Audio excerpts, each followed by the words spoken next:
All right, the league office wasn't in session before, but guys, now it's in session. It is officially in session. And I'm Avery. We got Nick over here with no laptop. We got PJ. This is a Fantasy Sports Concierge Podcast. We're going to talk for all fantasy sports, just whatever we feel like fucking talking about for hopefully at least 45 minutes or until one of their kids throws up on something. So the first thing we're going to do is make sure that you get that we are amazing and geniuses at all sports and fantasy sports. I'm always right. These guys are sometimes right. So, Nick, give me your fantasy sports background. How long you've been playing? What are your biggest accomplishments? Throw it out there. Well, I've been wrong a lot recently. I hate to say that, but I've been playing fantasy since I was probably 14 years old when me and Avery were running shit in people's pockets back in high school, like ninth grade. One of the best front offices of all time. Yeah, it was more just me being a bully. I'm not proud of that, but I was proud of it because I didn't have to do anything. I just I synced would just you on. bully I just people. synced you on people. I was like, "Yeah, we need to trade with Jake. Go ahead." Yeah, do the fucking trade. They're gonna be in the locker at the end of the day. Man. Call him 10 times in a row and don't let him get off the phone. I played basketball fantasy, football fantasy, baseball fantasy, but as of late, I got two kids now, two daughters. I just stick to fantasy football. I have two complex leagues, 32 team league and a 100 team league that I That's run with these insane two that jobs. is now where you're at. Like you only do leagues with like insane stuff in them too. Not even normal leagues. Yeah, and I do the co-manager route. I find that to be more exciting kind of because it gives you, instead of just every day you dealing with your team by yourself. I mean, we go back and forth all the time with each other, and it turns into conversation. It's fun. There's a lot of shit talk involved that goes back and forth a lot. But it's cool because, you know, there's a lot of decision making that has to be done. And like, sometimes you're thinking one thing and then you got to get, somebody talk some sense into you. Right. You can be wrong and it doesn't really matter as much. I mess with my buddy Jeff all the time with the league that I split with him. Like he was huge on Luke Musgrave 2 years ago, and he wanted to trade a second and third rounder for him. And to this day, I'm like, dude, you're an idiot. Like I'm so happy I talked you out of that. Look at you making sensible decisions. That's new. Now, give me your biggest fantasy accomplishment. Was it talking Jeff out of that trade? Yeah, probably.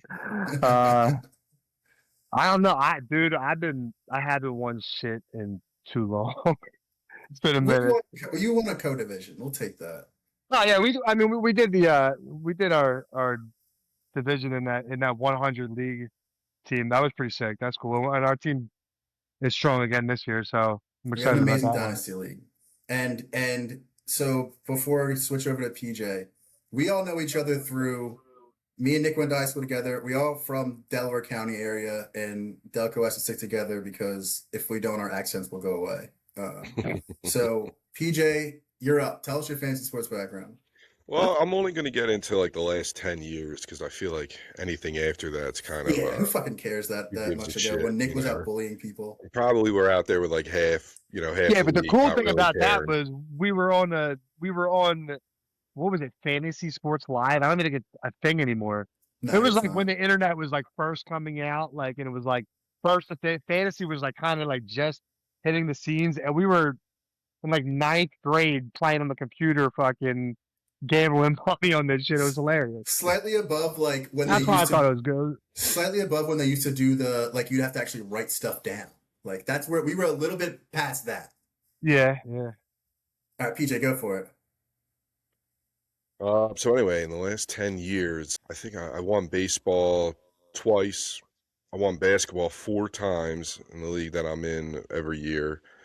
Football I won 1 time, and I have a hockey one as well. That was back in my late 20s. But one of the things that like really keeps me competitive in it is like I lost my sense of competition, after high school because I didn't play any sports in college.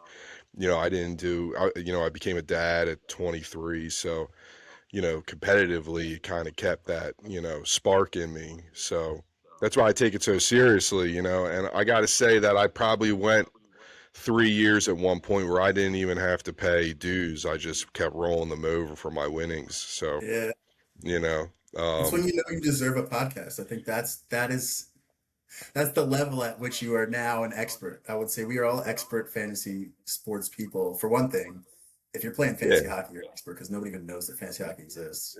Yes, I mean, a lot of it is just like putting the work in, honestly. I mean, if you're able to dedicate at least like an hour or two to yourself a day, even though there's got a lot of shit going on, everyone's got responsibilities, but And it doesn't have um, to be a consecutive hour. It can be, 10 no, minutes every so no. often or whatever. Honestly, man, when you're taking a shit, you know, That's a pop way better open than the doom fantasy scrolling. app. Yeah, Way spend better than doom time. scrolling. Yeah, yeah, get off TikTok, and go over stats, go over projections, go over what other people have to say.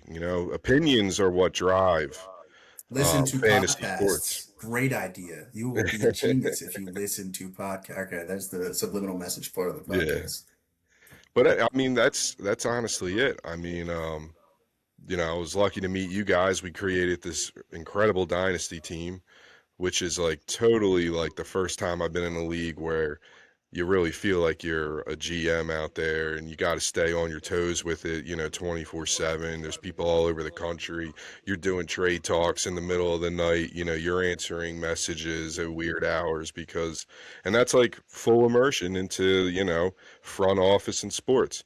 And I mean, I'm It's pretty sure that the three of us can agree that like if that's a dream job, Yeah, being a Oh general exactly. man. manager of some sort of whatever That's it is. really what this podcast is for, to put ourselves on the map to eventually become general managers, all three of us. Yeah, like Or I just one of us and then hire on the other two. I could totally turn around the fucking Browns. I could Oh yeah, totally better turn than they're doing right around the now. Hell yeah. the Washington Wizards, dude. The I'll have them Raiders. fucking yeah, I could do a yeah, better job than them. exactly, yeah. So that's what I love about it, though. It really is like something that again just keeps you close to sports. It's cool having kids that keep you close to sports too, but like they ain't on this level yet. You know what I mean? Nah, they can't. They They can't can't, handle it. So one easy way like I'm at a to little league game for like 4 hours watching pass balls and stolen bases, and I don't think the ball ever even reaches the outfield. So, I mean, and that's it's a great way while I to keep love your it. But friendships going, right? You know what I Yeah, mean? that's Like yeah, definitely. like because you get older, you don't have time to do a lot of things. You know what I mean? But one thing you can do is have conversation and do the fantasy route. So And it's one yep, of the it's a great excuse for dads. I mean, I can't tell how many kids, but it's a great excuse to like get away. Like, I need some time alone. We're gonna do some fantasy stuff. That's when like your wife or girlfriend or whatever is like, all right, I don't feel like being in the room while you guys talk about that. Go, just leave me alone for a yeah, second. yeah. There's a point where they like kind of get an idea of what it is. I know, like, he's talking about that again. I got to get the hell out of here. Right. But that's just us working our magic. You know what I mean? yeah. And I mean, honestly, man, like my girl's like really. She's now in a fantasy league that I started with my family, and like, um, she sucks, you know what I mean? But, it's just fun to like, share that with people and, be able to, also beat the brakes off her twice a Yeah, year right. in Talking fantasy shit. football. So, Yeah. Maybe you get know, some great yeah. bets in there, some private bets there. Ah, Um, yeah. and so for me, I've been playing fantasy sports since I was 15. Football every year, baseball mixed in, not every year, but most years because baseball's amazing, and basketball occasionally. Really, basketball, like the last time I played it was just to beat Nick. Um, and I mean, I played in college D2 at Shippensburg, so same thing that PJ said, where I need some competition. I always need that competition. And the leagues that we're in, like a 100-team dynasty league, and the league that me and producer Reek run, are so competitive, and it's just great. I know my best accomplishments right now, and I'll also go recency bias, is, I mean, my best one was in the Roto Fantasy Basketball League when I was very far behind. Me and Nick made a $50 bet that I would eventually finish ahead of him, and I did. That's up there for me. I mean, that was like 6, 7 years ago, maybe even longer. So, but that still sticks. And Yeah. then That's and then me stinks. and producer Reek are in a 16-team two bench league where it's very competitive. We have a belt, and we are the 3-time defending champions right now. We've been in the league for 3 years, and we won it every single year. And that like we the league had already existed for at least like 10 years before we got in. So we just came in and stole their league essentially, which was just so fun. It feels so good. I'm actually surprised they didn't kick us out yet. I'm kind of waiting for that hammer to drop. Yeah. So as we've talked about so far, we are expert fantasy, not just players, but working with each other, doing co-leagues and stuff, running leagues and being in front offices. And our goal here is to, with Fantasy Sports Concierge, is to help commissioners run their leagues better. So many leagues I've been in, like, they suck either because nobody really felt like being a league manager. I'm sure you guys have been in that. And, like, the person who like, it falls on does, like, a piss poor job. The rules are stupid. It gets kind of boring after a while, especially if you, like, maybe start off wrong. And we can fix all of those problems and make it so much fun by covering leagues. Like, one of the things that we do in me and Producer Reeks League is we make Rivalry Week. We send out chats to make sure that everybody, like, is talking shit enough. And it's not hard to do, but it's not something you want to do right away when you get into fantasy. And it's not something to do if you have, like, a job. Maybe you don't have an hour, or you only have an hour a week to put into this, and you don't have an hour to listen to everybody's complaining, like herding cats and setting up the draft and collecting money. So we're here to help you guys out with that, help whoever needs it with that. But mostly we're going to talk sports on this podcast. That's the whole point of this. It's just fun talking sports. We talk sports amongst each other so much, and might as well make everybody else have to listen to it too. So we're going to jump into the biggest story in sports this week. And mostly we're going to do football right now because fantasy football season's coming up. I'm going to slip baseball in there because that's my favorite sport. And but right now, biggest story of the week this week, everybody knows, Myles Garrett, AJ Brown trades. What do you guys think? Which one was more important? Which one eventually will have been more important? Because right now, I mean, AJ Brown gets more of the notification because he's been a bitch for the past year and a half. Mm-hmm. But, like, Myles Garrett's a better player than AJ Brown. Well, AJ Brown one, we knew, everybody knew it was happening. We'd known about this. The Myles Garrett one was the shocking one. I caught everybody off guard. But it did feel like at some there were like little parts every year where Myles Garrett was like, it was like Myles Garrett might want to leave, but then he did the honest thing and, like, vaguely implied it so he wouldn't seem like an asshole. I guess he met that sack record, so it's like, what more can you do there? He finally got that, so it's like now that's literally the best you can do on the Browns is get the sack record. Like, all right, I'm out of here. I think he did. Yeah, what are you gonna do now? Like, he said this trade was about winning. Mm-hmm. Well, I mean, I think right now, if you're going to talk about what's the biggest impact, well, really it comes down to whose expectations really, change the most. So I would say that the Rams now solidifying that they have this dominant front line, because Byron Young's a dog as well. He had 12 sacks last year on the Jared other side Verse. of Verse. What are you going to do this year? I got to be honest with you. I had Jared Verse on in a dynasty league last year. And the guy shows up like every 3 weeks. It's like he takes plays off. Maybe he changes. Maybe he grows up a little bit. But that's like a project. And the Rams right now, you got Stafford on his way out. You are in the position right now to win. And this really solidified it. If you had any questions about their defense, this at least shut you up a little bit with them. So I think the Rams front office might be surpassing the Chiefs as the second best in the league to the Eagles. The Eagles are number one. They're not getting past yet. But how unique is it, though? They traded what? It's like the last 10 years. I saw a graphic today. The last 10 years, they traded their first-round pick every single year except for 1 year, and that's when they drafted Jared Verse. Yeah, that's insane. And now they just traded him. I mean, and it's kind of solidified to them that that's the right way, their right path, because we're just feel like guys they missed that are on like Verse. known. I mean, I think that they feel like they missed on Verse, because if you're going to take, I think if you're going to take an edge rusher, you in the first round, you have to understand, because of the money sense on it, that this guy has to basically hit, because you could have went with a more of a value pick if you took a cheaper guy, if you took, that offensive guard, or if you took a safety and things of that nature. But this right here, I mean, like, Jared Verse is not doing what I think they were expecting him to do, because 12 sacks in 2 years. yeah, that's not doing it on an 18 Yeah, you got to get to the 18-week quarterback. season. You know what's messed up though? I mean, the Eagles tried to get in there and do the trade. I saw that rumor at the last.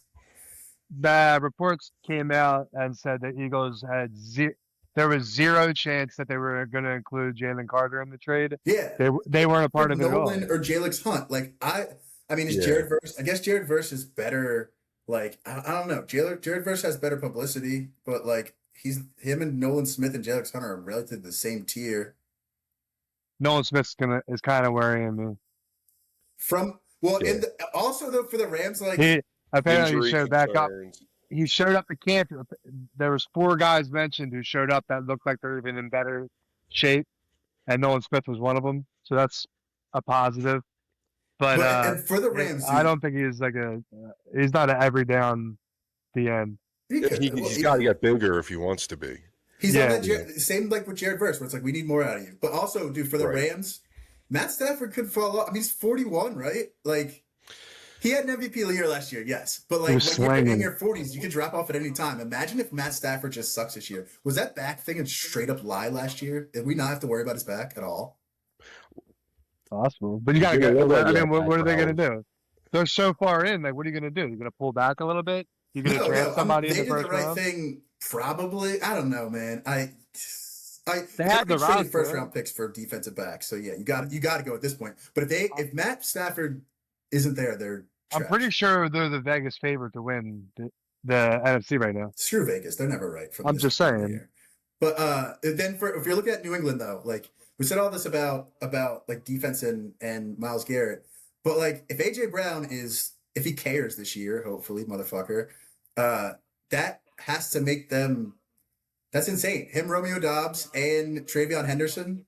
That's the easy. I wonder if they'll take all the credit away from Drake May this year, just like they were with Jalen Hurts. Like now that Drake May has this all set up, if he's successful, it wasn't him. It was everybody else. Is that offense designed? Go ahead, Nick.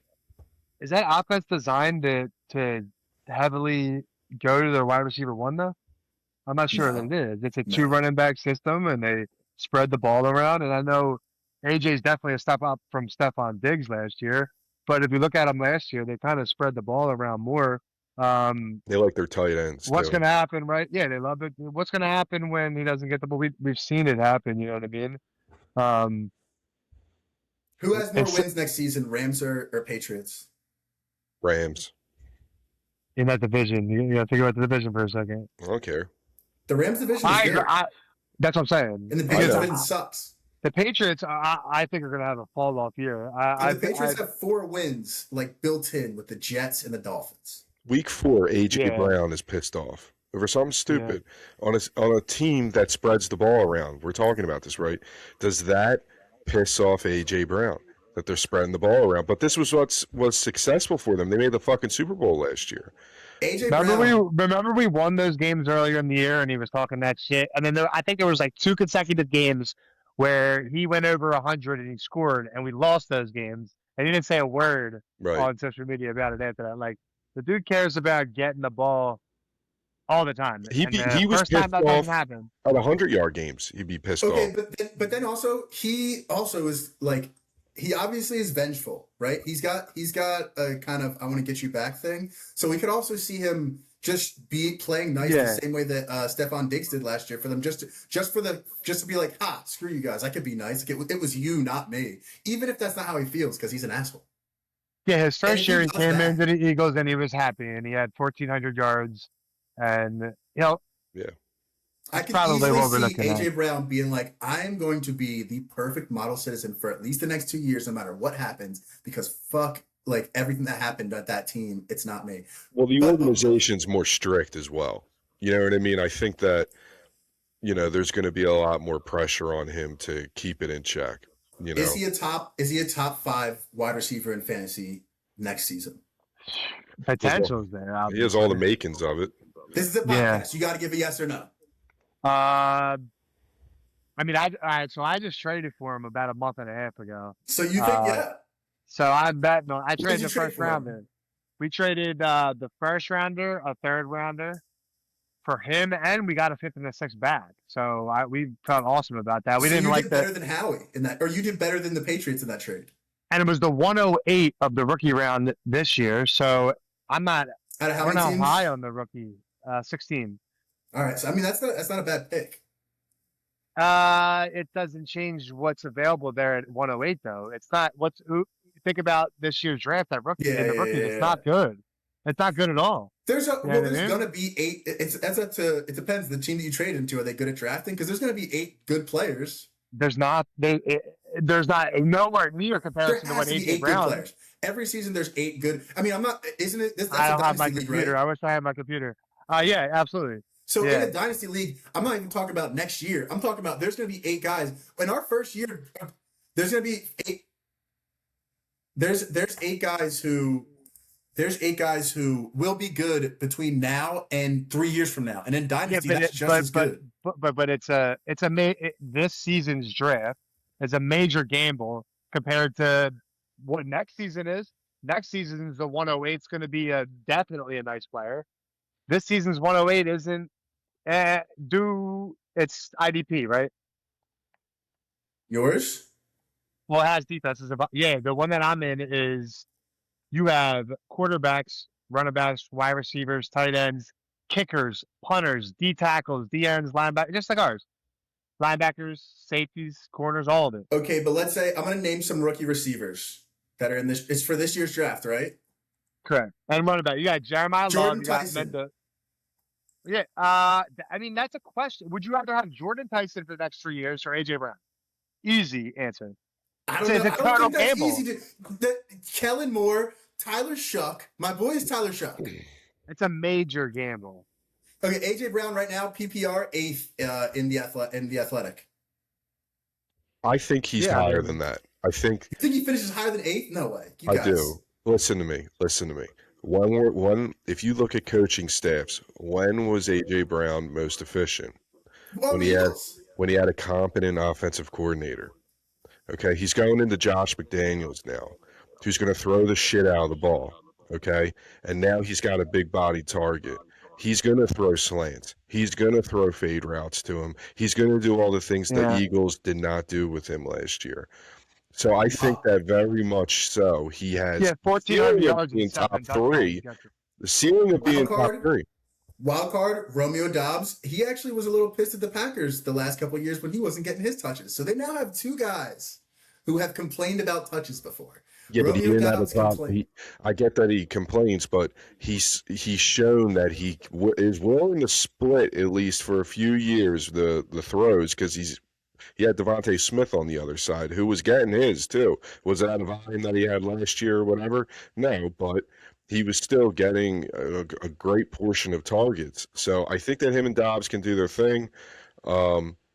You're also betting on Drake May. Okay, yeah, but listen. You guys know I hated Drake May from the rip. I hated him. What team do you like? What pair is going to finish higher this year? What pair is better for this year? Justin Jefferson and whoever's quarterback on that team. I mean, I know JJ McCarthy, everybody hates on right now, but who knows? Maybe it'll be good. Or AJ Brown and Drake May.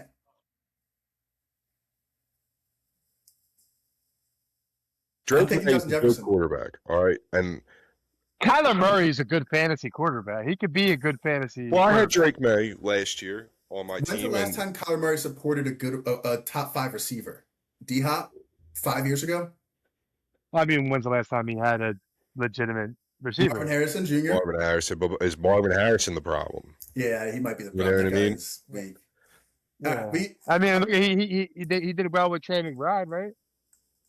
He did, that's tight end. A little different. He's probably the best. Probably one of the best receiving tight ends in the league. I mean, he wasn't that before. A fantasy quarterback. We're talking about a guy that's going to get fantasy numbers, not a guy that's going to win them the game. But last statement for the AJ Brown. We got AJ Brown. These 2 weirdos think he's gonna be top 5. No chance. Now that Myles Garrett is gone from the Browns, do we target them with even mediocre receivers and everything? Because the Browns are just, I mean, their defense was great, but it was only because of Myles Garrett, right? Yeah, they got better. They That was definitely a hit. They got improved it. that Mason draft, that defensive tackle they drafted last year. He was good. That was Yeah, a really good draft. Mason That was a Graham. big reason that Miles got 23 sacks last year. All right, so then, all right, so here's the last statement for the NFL part, right here, the NFL session. We're gonna go. The Browns, a top 15 defense next year. I think it's hard to. to Top 5 all the it's time. hard They to won be lots of times. it's hard to be that good of a defense if your offense isn't performing. I So know, it's like and if you don't have Myles Garrett, I'm so saying no. that question that we have to talk about, you have to bet on the offense too. So I would say no as well. No, Browns is Yeah. top 15 defense. Yeah. No, I love lose Shador Myles Sanders too, Garrett. but yeah, I Yeah. think I he'll was a be. big Shador fan. I think he'll be better. I think their offense will be better, but All right. Well then, okay. So away from the traders part of the podcast, we're gonna go for MLB, my favorite. We got to talk about the owners and the players putting up their proposals for the next possible lockout after this season. So the owners propose a salary cap as always. They want to have let me see here. What did they have as their stupid minimums and maximums? So they want a salary cap at 245 million and a salary floor deceptively at 171 million, because in that 171 million is about $40 million of fixed expenses that aren't going to players. So really the floor would be around 140, 130. PJ, I know you said you wanted a salary cap right now, and this is the first time I read on The Athletic in a lot of negotiations that people like the people are generally on the owner's side of wanting a salary cap. And I think a lot of that's because the Dodgers are fucking so annoying. They're so rich. They're just buying everybody. But yeah, I think that if we're gonna improve the sport as a whole, you see that teams got ran out of baseball cities, like Oakland lost a team, and a lot of that has to do with the fact that, first off, they're stingy owners.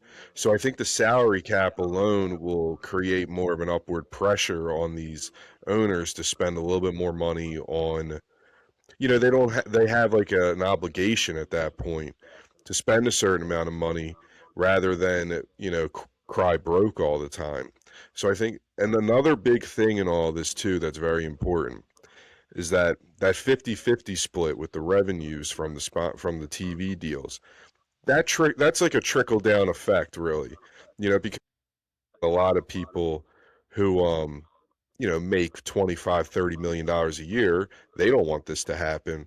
And the union doesn't want this to happen either, because of course they want those huge numbers so that they can create more value below the surface with guys.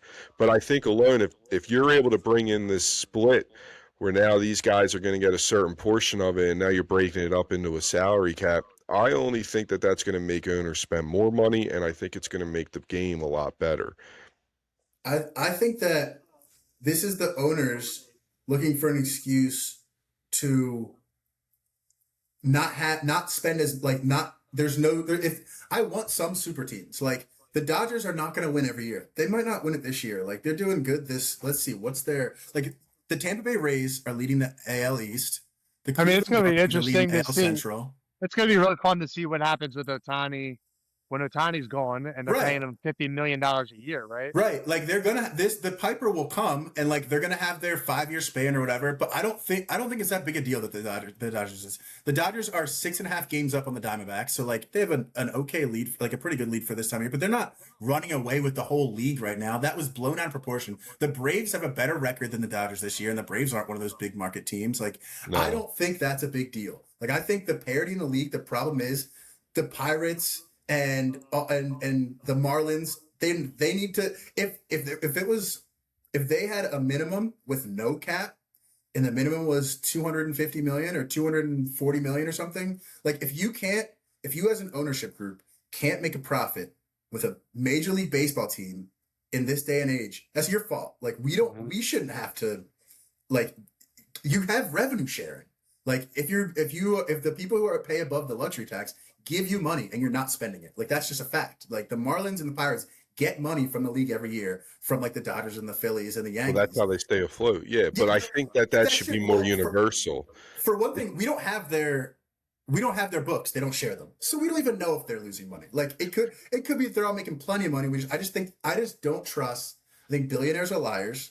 A lot of the reason that they're doing this, I read an article the other day about how the sale multiple of a baseball team, like, so when you sell things like a baseball team, it's basically like, are you going to pay 6 times earnings or 6 times revenue or something like that? So in NFL and all the other sports that have salary caps, they're getting paid 12 times what their earnings are. Whereas that's exactly why the salary cap was invented. But that's not for the owners to make more money. But the thing is, why should we as fans care about the owners being able to sell the team for more? What they're going to do is they're going to sell the teams to the Saudis. Like, as soon as the salary cap comes in, some teams getting sold to the Saudis, and look what happened to Live. Like, that's bad. This is I think this is terrible for the sport. They have all this momentum. I don't think so. I don't think that baseball is going to go because to the Saudis. That was a totally different situation with golf. They're doing it in basketball, though, aren't they? Well, there wasn't a commissioner. So they're not going. Do you think they're going to create a new basketball league or a baseball league? No, no. I think that's how they were able to do that and I think that the commissioner itself and the overseeing body of that, which if PGA was involved in LIV, which they were, they threw everyone out. And yeah, but hold on. But what's stopping the team in Japan or something like that spending money on players from the MLB because there's now a salary cap? I mean, if you're putting a salary cap, you're dropping the I didn't think about the price of all the players in the league, right? Everybody it would make sense, but it would make sense for a Japanese ownership group because they really. He's saying, what if a team in the Nippon League is like, yo, all right. The Manny Machado. I'll get Bryce Harper $50 million a year if you guys can't do it anymore. You can't do it. You're not allowed now. So we'll just give you $50 million a year for 10 years. You can't do that, or $100 million a year for 10 years, whatever. You guys aren't allowed to do that. Like they're gonna lose play. Like I just think that they have to come up with, instead of going directly to a salary cap, there has to be ways. Like the starting way is you have to bring up the minimum. There has to be other ways to do it. One thing I would like to see them do is I think there should be a fair playing field in the minor league system. You know what I mean? The fact that the Yankees and like the Dodgers and everything like that are able to continue to keep up. Like the one thing I heard is like the Yankees minor league system will buy all their guys the bats and this and that. While there's other minor league systems where the guys got to provide some of that stuff themselves, right? So like, you know, if you're a guy who's just like in that position where you have to like choose between like a place, you're going to choose the Yankees because that's going to save you a lot of money just on that stuff alone. You know what I mean? And the international signings, and that international is the big difference one too. Yeah. So like, so I think a big thing is like, if we can control the minor league systems, wouldn't that benefit this? Because one big problem we're seeing over and over again is that like every single trade deadline, who's active? It's the Dodgers, the same teams. The Yankees. Why? Because they always have people in this farm system that they're able to do. How does that always happen? Is their farm system, is their scouts just that much better than every other scouts around the league? Well, money thing? Let me just say this. What do you think would be the most effective way to grow farm systems?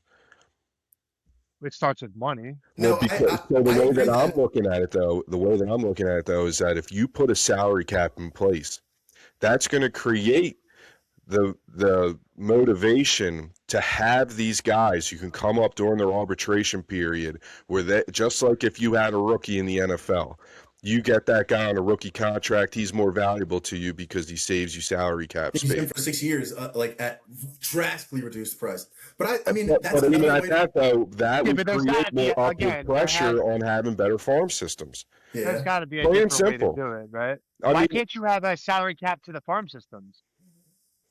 I don't know. No, why are we adding more salary caps? No, the answer is no. You guys keep adding salary caps. Fuck salary caps. No. I'm telling you right now, it's the best move for baseball. They need minimums. A minimum. No cap. If you want to grow, Well, Avery, if Avery, you want to answer grow this. the market in baseball, if you want to grow baseball in universally in this country, you need to have teams that are competitive in every corner of this country. Like the Brewers need an Ohtani, is what you're saying. Miami Marlins, that market is incredible, and it links to Latin America, which is a baseball's a very popular sport in Latin America.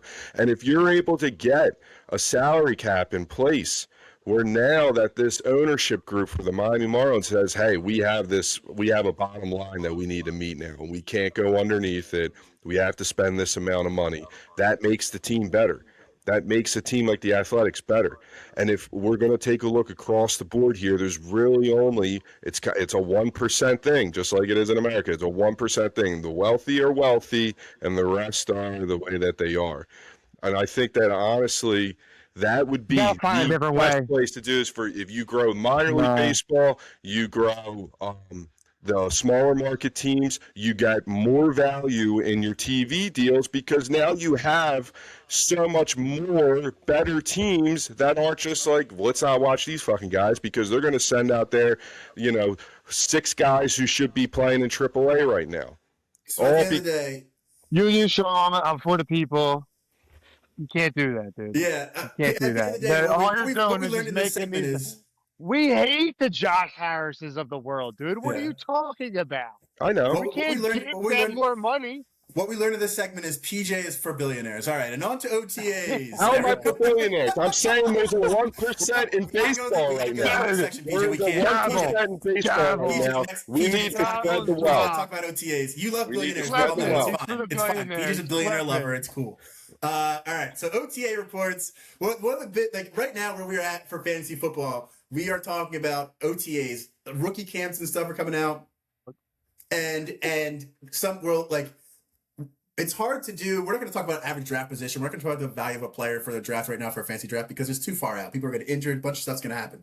But it is fun to hear things like Uar Bernard, who the Eagles drafted in like round 6 and is an insane person who's never played football before but looks like an incredible bodybuilder and runs like a Freak of gazelle. nature. Hearing how great he should be. And then when the season comes, that guy's not playing. He's not even going to be, he'll be on the practice squad or something, or he'll have like the international player exemption or whatever. So here I want to hear for what do you guys think that fantasy managers, fantasy commissioners should be doing at this time of the year? If you care, like you're obviously not going to put an hour of time in per week now, it's the off season, but you should put in a good 10 minutes, 15 minutes. How would you spend those 10, 15 minutes? How would you guys do that? Well, it should have started back in the combine. During the draft, You should have started looking at players then, because those are the guys. First off, being able to see whether or not a guy has confidence. You could see that at the combine pretty easily. And you're seeing the guys that are deep in the draft. You're not, a lot of guys will sit out of it because they already know where they're going to go. So I think that alone is something that's, pro fantasy sports. You can find that dark horse in the in just the draft right there. But definitely OTAs. You got to take a look at a few, like especially right now the Patriots. If you want to see what's going on with like Demario Douglas, who's out there killing it right now in OTAs, and maybe this guy in this heavy passing Josh McDaniels offense, maybe he's a guy who comes in and can be a flex option if an injury comes into place or something like that. Because those are what win leagues. Did you hear the AJ Brown? The doctors knew that he has degenerative disc disorder. Or why did I say that? He has something wrong. What is it called with your name? Degenerative? Degenerative? Yeah. Yeah, he's got AJ Brown has that? I did not see that. Yeah, and the doctors All right, on New England. Nick, where do you see like when you're saying like I've seen reports or whatever, or I've seen this? Where do you see stuff? Where do you look for stuff? I have What alerts do you get? Bleacher Report stuff, and then I have a lot of things that come through on like X that just give broad so like socials, news like and stuff follow like socials that. of teams. Yeah. I have the Athletic. The Athletic always gives me a ton of updates on stuff, but you can get stuff for free. Like definitely setting your Google alerts and whatever to just team names and like GM names too. I think head coach names. If you set Google alerts for head coach names, like those are the people who are going to say the stuff. Who do you guys think is the most trustworthy? Because this is the time of year every year, just like in baseball for spring training. This is the time of year where everybody's in the best shape of their life. Like you said that about Nolan Smith. It was like 4 down, and they're gonna have the great. I changed this thing up. This season I only ate greens, or this season like I was running a lot, so I'm gonna be. Who do you believe the most? What position group I would guess. Do you believe the most, and who do you not believe? Wide receivers and cornerbacks, right now. I believe. Wide receivers are liars. This has nothing to do with AJ Brown. No, I believe that they know where they're at because it's such a tough position to play. Like a cornerback, in my opinion. No, I think a cornerback. Remember Jalen Rager had that touchdown catch in like the freaking in the second preseason game or whatever it was, and we were like, "Oh shit, here it is." Nah, dude. I think wide receivers are the biggest liars at this time of the year because they're mostly playing there. So. They don't have to worry about. That's the thing. You could catch that one flashy clip, right? AJ Brown made one-handed catch the other day, and now he's back. He's back. Yeah, I mean, like, and it could be all those wide receivers who believes that shit? All those wide receivers. Everybody. OTA reports, bro. Are you kidding me? Like, okay, this goes with I'm gonna bring this up to now then. I'm gonna name a player. There are players in the past who like I bought into so hardcore. Like I was like, all right, this is like he's having a great camp. Like this means this is the guy. And I got burned. Like it was messed up. I thought Damian Martinez as a rookie could have came in last year and messed with Seattle's running backs. Yeah, and now he's not even on their team anymore. He got cut. He's on Green Bay now. So running backs, I guess running backs are a lie. Running backs are definitely a lie too. Running backs are a tough one. Running backs are tough because you got those guys. You got guys where, they're 26, 27, 28, and we didn't even see it coming. They just hit that next year, and they take a step back, and that's why there's a rookie fifth-round pick who's shining at camp. Yeah. You know what I mean? And he comes in and has a job. So for running backs, maybe pay attention to the young guys, but then the older guys, like they're BSing. Like they're always going to say they're the best shape and they have a great year. But if you're 28 in a running back position and you're not Saquon Barkley or one of the top guys, or Derrick Henry or one of the top guys, like even the Saquons and the Derrick Henry. I mean, that crosses your mind every year, doesn't it? Like I've already thought about Tank Bigsby having a Tank Bigsby. I know, right? But it has to cross your mind I know a lot of fantasy people. It has to cross your mind because it's like, how do I capitalize? Like, do I draft Tank Bigsby at a certain point? Because if Saquon does go down, you think that I heard he was one of the 4 players that's looking huge right now. He's looking like a beast. It's him, Cooper DeJean, Nolan Smith. There was one other guy I can't remember who it was, but I mean, maybe that's why I fail in fantasy. But you gotta try to find those guys, especially at the running back position. Jadarian Price, that's a perfect one. Jadarian Price, Seattle Seahawks running back Jadarian Price, drafted in the first round from Notre Dame. Crazy enough, Notre Dame had 2 running backs drafted. They still didn't do anything. Notre Dame had 2 running backs drafted in the first round. Running backs never get drafted in the first round anymore like that. I mean, and they still work good as a team. Should we pay attention to Jadarian Price and his OTA reports? I haven't seen his OTA reports. They're good. They're just running back OTA reports are like, yeah, he's running. I mean, they're not getting tackled. Their usual OTA reports are usually like it's just all positive. You don't hear negative shit. I'm trying very rarely. When's the last time we heard a negative OTA report? Oh yeah, right. I'm trying to think of any this year. Are there any negative OTA reports? Just besides people getting injured, of course, which is just going to happen. Like that, the Giants D tackle and their best lineman got hurt. That's a negative OTA report, but that's of course. Yeah. How about did you see Malik Neighbors at that baseball event? Oh yeah, dude, he looks like. I mean, he just had a second surgery a couple weeks ago. I can't believe his agent allowed him to participate in that. But he looked awful, and is it ironic that the day after that they signed Juju Schuster, Braxton Berrios, and Odell Beckham all one day after that event? Yeah. So do we believe what side do we believe for Neighbors? Like, okay? Who would you rather have for the next 3 years, AJ Brown or Malik Neighbors? Malik. See, those injuries are scary, bro. He's nothing. Having a bad injury. Also, surgery. Jackson Dart sucks. I can't stand him. What did I just say about AJ Brown's name? Yeah, so he might have one too. But at least AJ Brown is That's degenerative, though. That's degenerative. Yeah, at least it'll take a long time to happen. I have a degenerative back. You know what I mean? I can still go out there and run routes. I think I'm taking AJ Brown over Neighbors for the next 3 years. Yeah, the type of receiver AJ Brown is more valuable in my opinion than what Malik Neighbors gives you. Yeah, but what if famous Jameis comes in, dude? Then Malik Neighbors is bad. Bro, I would trade Jalen Hurts for Jameis Winston today. Shut up. I just want Jameis on to be a starter. That's what I want for him. Yeah. Like I want him to have more publicity. Like he needs to get on the screen. I don't care how many interceptions he throws. I don't think anybody should care. Just let him go up there. If he throws 28 interceptions, but he throws 28 touchdowns, I'm happy for him. You know what I mean? And he just needs more airtime. Like he is. I just need somebody to put a microphone in front of that guy's face 24/7. I would watch the Jameis Winston reality TV show. Oh, absolutely. He needs to go to Arizona. That's where he needs to go. Nobody wants to go there. Yeah, I know, but I mean the last thing about OTAs I gotta bring up is the Lions are the only team that didn't have a rookie OTA camp. Is that because they suck at drafting, or is it because they're that confident? I don't know. What's Campbell? That's because they're getting ready to bite some kneecaps off, dude. They're just getting everybody enjoy their summer a little bit, and then they're gonna go at it. They don't want to bite too many kneecaps before the actual season.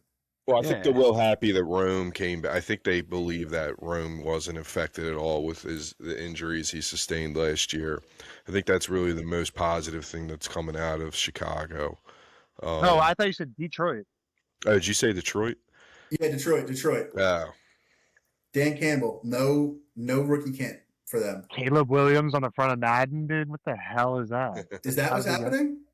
Is the Madden curse a thing anymore, or did we just because nobody plays Madden anymore, nobody cares? I mean, Saquon sucked last year. He was on the He cover. Didn't suck. I mean, and it was the he wasn't. fault. Nah, I'm not saying he didn't get hurt, which is cool. Seems to be the Madden curse. The curse could affect your offensive line. It doesn't necessarily have to hurt you. If your curse hits your offensive lineman. Yeah, it fucking went right into Patullo. I feel like it's for real. I feel like the curse is less strong because not as many people play Madden anymore as they did back when like Vic was on the cover and Ray Lewis was on the cover. Yeah. So instead of hitting the actual player, it goes for the OC. Yeah, it's a weak Madden curse. Like do your worst Madden curse, and then 1 year it's just gonna like hurt somebody's like sister or something. Like not even somebody on the team. It's gonna make them just like sad, just generally sad. They'll still be okay in football. So can you guys think of in your past fantasy experience any people who you like really went in on that screwed you because of like anything before the season reports, preseason reports, OTA? For me, I went so hard in 2024 at Anthony Richardson. I was like, Anthony Richardson's a beast. AR-15. And I was starting, I don't even know who by week 8. It was very embarrassing. Well, I got to say, last year I had, and I feel like I wasn't the only one, but Ja'Cory Krosky-Merritt. A lot of people thought, he was the starter in camp, and looked like he was the guy. Yeah, but then the first week, it's like Brian Robinson, like get fucking Brian Robinson off the field and put Ja'Cory out there. But most recently, definitely, I had a lot of confidence in that guy, but I ended up trading him to Dre, because Dre's a big Washington fan. Okay, that's how we gotta give a quick background on Dre. Dre is great. We all love Dre. We went to high school with Dre, and one of the very early leagues the league that me and producer Reek manage in the early years, Nick, he talked about ripping people off. He ripped Dre off the most I've ever seen anybody get ripped off in the history of the world. Do you remember what that trade was exactly, Nick? No, I don't. I remember you got like Josh Allen and Tyreek Hill, and you didn't trade him like one starter because he panicked after literally week 1. Nick goes. He needed to build his depth.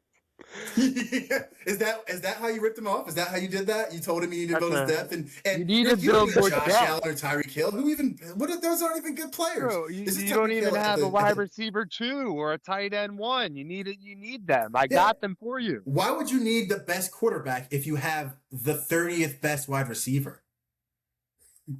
Hey, dude, I gave him the 30th and the 32nd This probably. trade, people, this trade, ladies and gentlemen, altered the course of that league for the next 2 years. We had to make up a rule that and essentially put training wheels on the league to make sure that really Dre couldn't get ripped off again.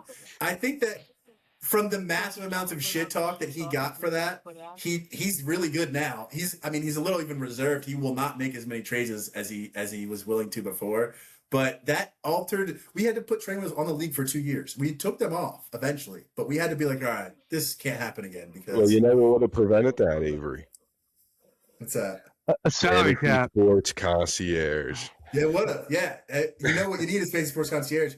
If we had Fantasy Sports Concierge at that time, you go to fantasysportsconcierge.com, check out our services. That would not have happened. Your league would not have been ruined. Well, we at least would have brought it to your attention. You know what I mean? We would have at least said, yeah, there's some shady trades going on here. This guy, Nick Stevens, is out here, cutting people's throats while they're at their worst. Slitting them, not even from behind, from the front, telling them that it's good for them. Reloading the clip and then emptying it again. He completely John Wicked Dre's team. Yeah. So that's Rune's nickname, Baba Yaga. Baba Yaga, yeah, that's you. And that is the perfect. Dude, PJ, transition on the pilot episode, you're a genius. We'll go right into Concierge Corner. In the Concierge Corner, we're going to talk today about different things about being a commissioner. It's tough being a commissioner. You got to do a lot of stuff. You got to get a lot of people to do the right thing. You have to make sure that Nick doesn't destroy the league by taking the top 3 players in the league from one guy and trading him a bunch of bench players. Today, I want to talk in the Concierge Corner about what are the most common commissioner mistakes in leagues that you guys have been in. So, we've all been in leagues where the commissioner either doesn't know what he's doing, it's his first time, or he's shady, he's colluding, he's got his brother in the league or his best friend in the league. I was in a league before where the commissioner's twin brother was in the league, and they definitely colluded, and they won, and there's nothing I could do about it. I was just mad. What are you guys, Nick? Let's hear your side of the story. One time when you didn't ruin the league, but you were just a piece of the league that got ruined.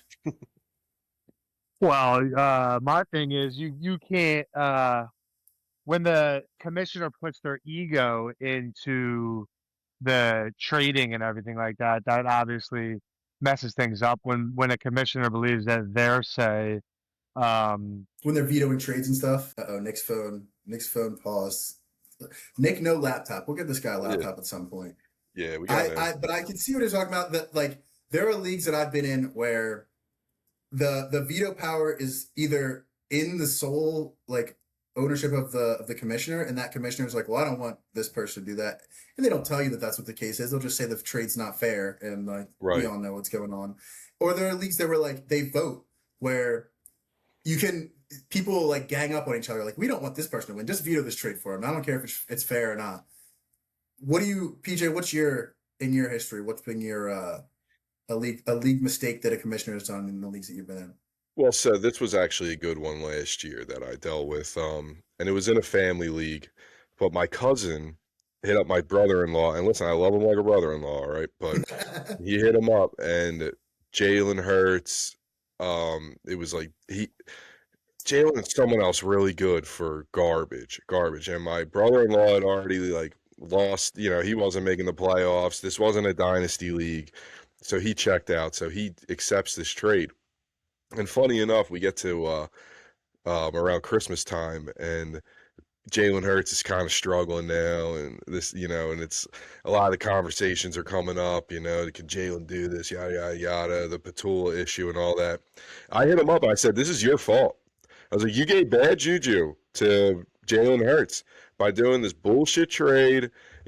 People can blame Patula. People can blame, the offensive line. Yeah, no, it's your fault. No, it's your fault. You had a problem. Sometimes it is your fault. If you play fantasy dirty, you are ruining everything. You directly go to the NFL. You are an individual Madden curse. Exactly. Yeah. So that was just last year, but I will say that probably the biggest issue that at least I see, or at least that I hear, is always the money side of things. Mm-hmm. People aren't organized with money. And I know that you don't want to, people don't want the money in their hands, because God forbid something were to happen or anything like that. And there's really not that many options that are available to you where you can just upload that money and it sits there for a while. So it's like, we got to, you have to have the most responsible person be the commissioner, but sometimes that commissioner is, like, I might be the most responsible. I don't want to do this shit, Exactly. And so now that's when you all go to eyes are looking at him. fsconcierge.com Yeah, and you hit us up. exactly. I mean, all eyes go to this one person. They're like, listen, I got, kids, body, yada, yada, whatever it is, and now you kind of have your hands tied. And also, like, if you're in a big money league, if you're spending, $1,000 to do an entry on a league, you want to have that money right, Yeah.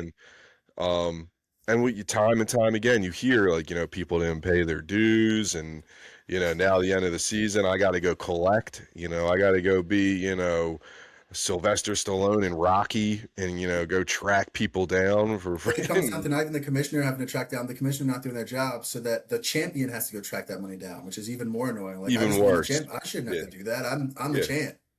Exactly. Yeah. And I think the It best way takes to the get over fun out of the that, league, it really does. Like, and it's it supposed takes to be the community. credibility out of the league as well, too. Like, I don't want to, someone like myself who wants to be, fully engulfed in fantasy through, especially in football throughout the season, I'm not going to join that league if it's going to be bullshit after bullshit after bullshit, because there's a lot of good fantasy leagues that are out there. You just got to find them, but there are a lot available to you. Bang! No laptops back. There he is, back in There portrait it is. mode. Would you guys fucking hang up on me? What the hell's your problem? We didn't do anything. That was your non-laptop, bro. Get a Yeah. lap. Your guys' deal. I Who was in the doesn't middle have of a talking and laptop fucking in Technical 2026? difficulties. Yeah, So grow up, dude. and the best way for the trades one, I mean, I guess I think that I already gave my one story is that I was in the league with twins and they both literally cheated by colluding and there was nothing I could do about it. It's just collusion. I mean, it's tough to police collusion. A lot of that's going to be on just people being trustworthy in your league. That's make sure that you don't do a league with jerks. Right. But Right. Yeah. and that's why you head to fsconcierge.com and you have us there. But now back onto, I want to talk a little bit more about some OTA news, right? So I'm going to throw out just some players and situations for OTAs, and I want you guys to either buy them or sell them. Do you believe in this thing or not really? So the first one is the Eagles have been talking so much about, and we're talking about A.J. Brown a lot today, the A.J. Brown trade. The reason that they were able to do that they could not care as much is because Devontae Smith, former Heisman winner, they expect him to, quote, close the gap on players like Puka Nacua and JSN. We buying that? I mean, his season loading. His previous career high in targets was 138, 140 area. Last year, A.J. Brown had 150 targets. If you give Devonta 160, and will he even get 160 in a Jalen Hurts offense where they don't pass it much? No. Devonta Smith, top 10 wide receiver this year? Yes or no? Buy or sell? I'll buy that. I'm going to sell that. Because I think that if Devontae is getting that many targets, that's a bad sign for the Eagles. Because they're passing too much. Yeah, they're doing too much to have to force the ball to him. Like from what I understand, Mannion's going to spread this ball around. We have two tight ends. We have a great run game. It all starts with the run game and off of play action and everything like that. And they brought in a lot of gadget players that are going to be Hollywood Brown, Lemon's in there. Lemon's not a gadget player, but he's the guy that's going to his playing style means I get targets. Yeah. You got Elijah Moore, Devontae Wicks. Elijah Moore's not making the roster. Yeah, it's one of all. Yeah, him or Johnny Wilson. Johnny Wilson's making the roster. That's my guy. Yeah, he's making it over Elijah Moore. Yeah. At some point in the year, if Eli Stowers can't block, they'll just swap Johnny Wilson for Stowers. They'll swap positions, so it'll be Johnny Wilson will go to tight end and Stowers will go to wide receiver. Yeah, I just think that they need to spread the ball around. They run the ball a lot. I think you're going to see more of Tank Bigsby this year. Not like crazy. I think not like it was like last year where it was just all Saquon. I think a big part of the reason that A.J. Brown left the Eagles is because he doesn't believe in Jalen Hurts getting better at throwing across the middle. And I think Jalen Hurts is going to, like, remember 2 years ago when he was getting dogged, and then there came that Steelers game, he threw all those touchdown passes, and after the game, he was like, is that what you guys want to see? Meanwhile, A.J. Brown's the one who called him out, not anybody else. So it was weird that he did that to their quarters. But he obviously also has a screw you, I'm better than what you think I am kind of streak. I could see Hurts being like, all right, I know that he will be mad that I make Devonta Smith have a better season than him this year. I could see Hurts does whatever he does to win. He's not gonna. You don't think that'll overcome anything No. extra. He's not gonna do anything extra outside of what the coach asks him to do and what helps the team. You know what I mean? I love Devonta Smith. I think Heisman Trophy guy. On any other offense, I'd put him at top 5, but I agree that he's not getting enough targets to be a top 5 receiver. I don't think he's going to. Well, I think that it is. I mean, if you the Eagles aren't that good this year. look at the guys that they brought in, though, they're all basically vertical receivers for them. So I think that what you're going to find with Devontae Smith is the role that he has to step up into is really not a role that he was in because he's the big play guy now. You know, he's the security blanket for you guys. If you need a first down, you need to do that. I think he steps up into that role. I think that if we didn't have A.J. Brown on this team for the past few years, we would all kind of view Devontae Smith a little bit differently, you know, as more of a top-tier guy, you know, not this middle-of-the-pack kind of guy that he, you know, statistically kind of sits at where he's like in that 20 to 25 range if people were really going to rank him right now. But I think that he has a great opportunity here. And if I'm gonna, you know, make a decision on, you know, a player, you know, he's one of those guys that, you know, work ethic wise and it's great connection with Jalen Hurts. You know, and he feeds off of a lot of other players on the team. You know, he's more of a teammate than A.J. Brown ever was. And I Can think his body handle a full workload? How dare you? I think he can. I think he's Has proven everyone. Has he ever been seriously injured? Like, knock on wood. Well, I mean, yeah, got that concussion. The concussion was scary. To be the wide receiver 1. I think that he can step up into that role. Like I said, I think if we didn't have A.J. Brown on this team, we would view him a lot differently. All right, and okay, so for another camp report, my boy Drake London just got paid. He got a 4-year, $125 million contract. He's the man. His quarterbacks are trash. Penix Jr. healing from the ACL, and they got Tua in there. I mean, he's Tua. Like, are you more excited? Do you buy or sell Michael Penix Jr. being the starter this year for the Falcons? For at least for the whole season. Does Michael Penix Jr. make it through the season? How could Tua start? He admitted he can't even see over his offensive line. that is embarrassing. I can't believe he did that. Why would you do that? Yeah, I don't know. Yeah, I can't. Tua also led a top 5 offense at one point. Michael Penix Jr.'s never done that. Yeah, I mean, I'm not. Tua scored 70 points. I'm not big on Michael Penix Jr. either. I don't like the left hand. I don't like the left-handed thing. He's old too.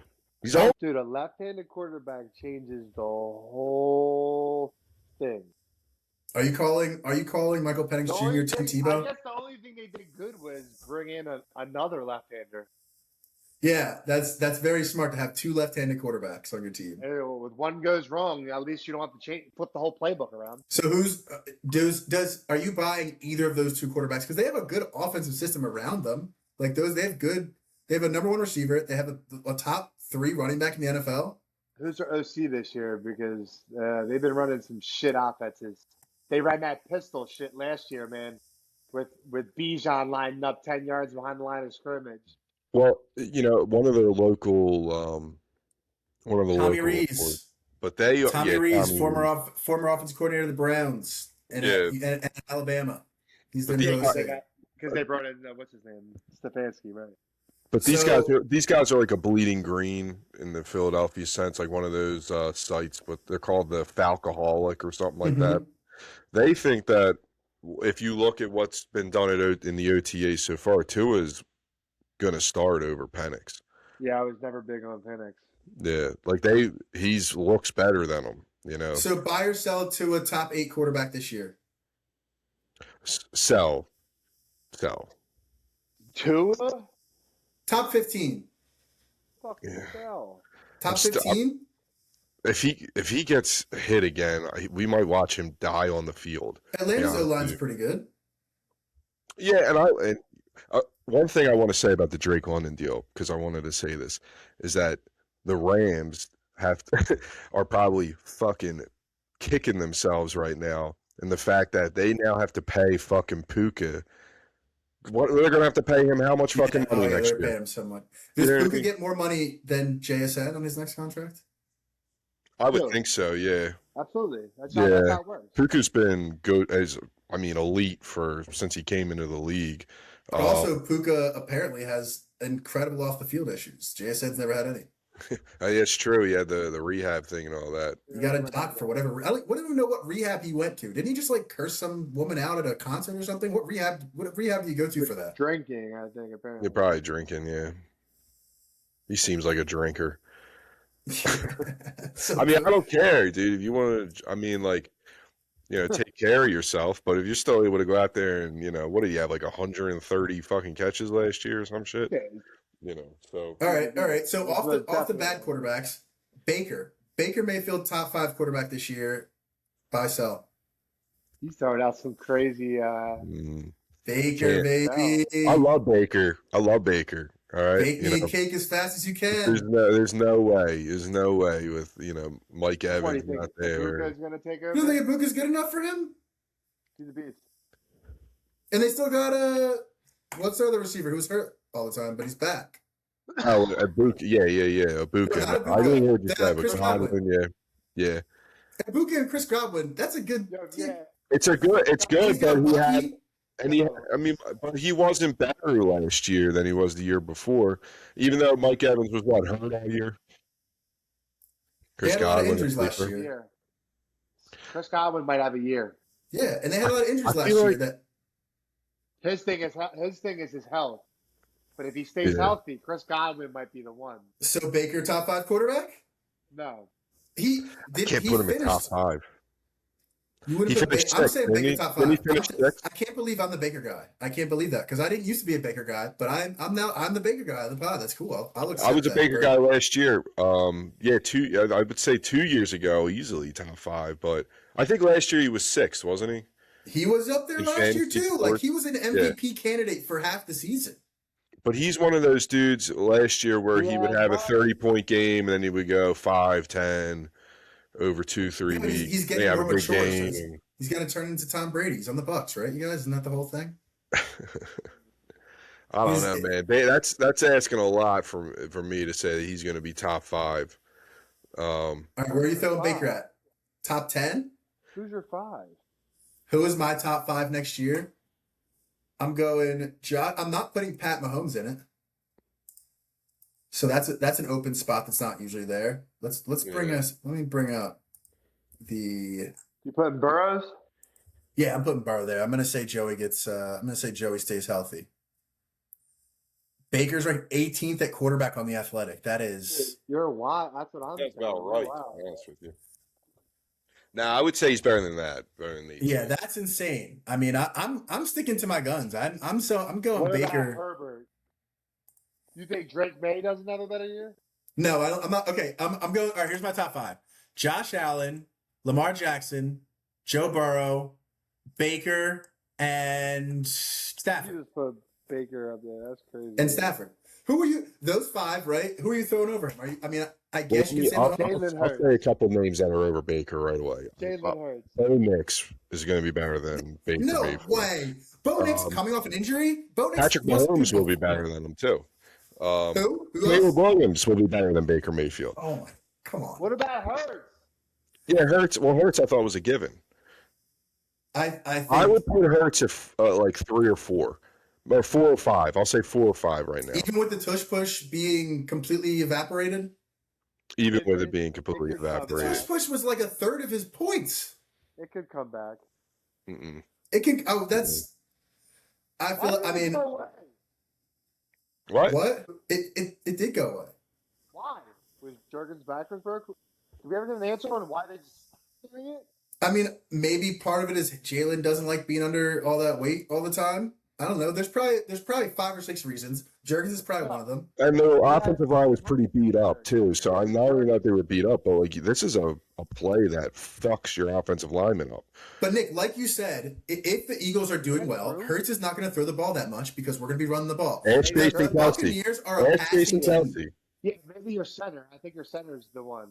Dude, I would say that the tackle has the least, but the guard and centers all have to wedge. And that's literally the whole play. The Knicks just came back and took the lead. Oh, we knew that was going to happen. Start of the fourth right now? Yeah. All right, well. Jose Alvarado leaving the charge. Brunson's back. Let me get one last take for this session of the League Office of Fantasy Sports Concierge Podcast. Give me an OTA take, each of you. I'll give you one that's even better than Baker at 5. We're going to keep track of that one. I think Baker's top 5. I will happily. That's the other thing we're going to do with this podcast that separates us from a lot of other ones. We're going to keep track of these stupid takes that we do. Not that mine's stupid. It's genius, and I'm going to be right. But once at the end of the year, I'm going to brag about that. No, we're going to have them live on our thing for the whole thing.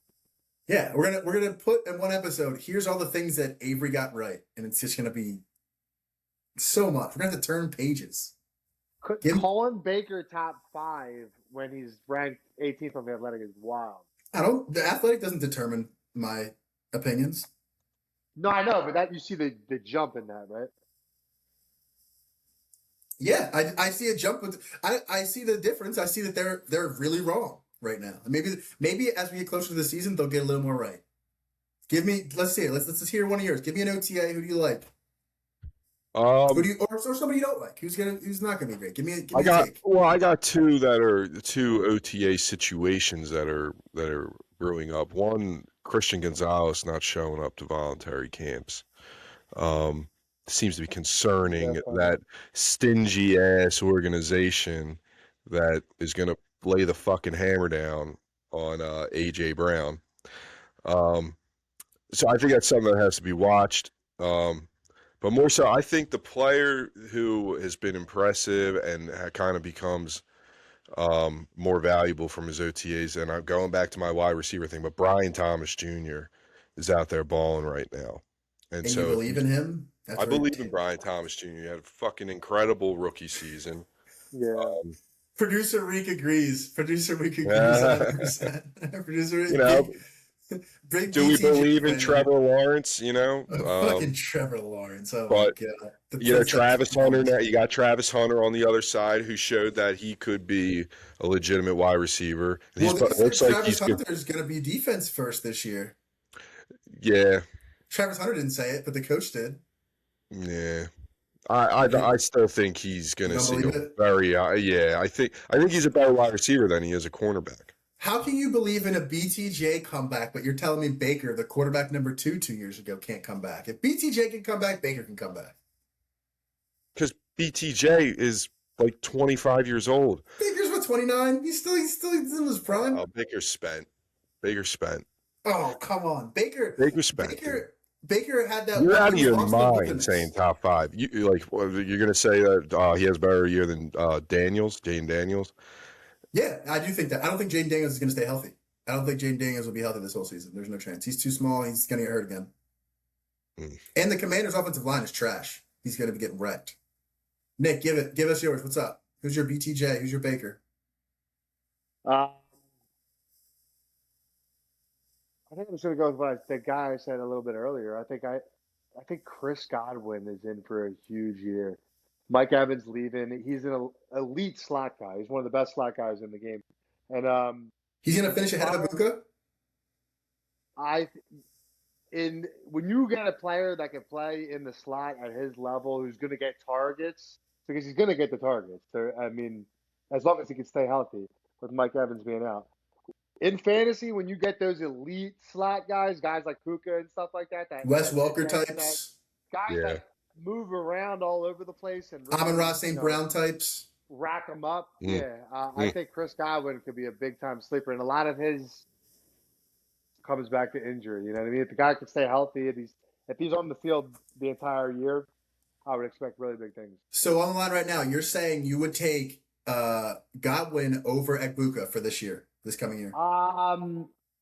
See, like that's hard with the injury thing, but the value of them. Let's assume health. Because Ekbuka got hurt last year too. Let's assume health. If you would assume health, if you were to get a full year, I'm taking Chris Godwin.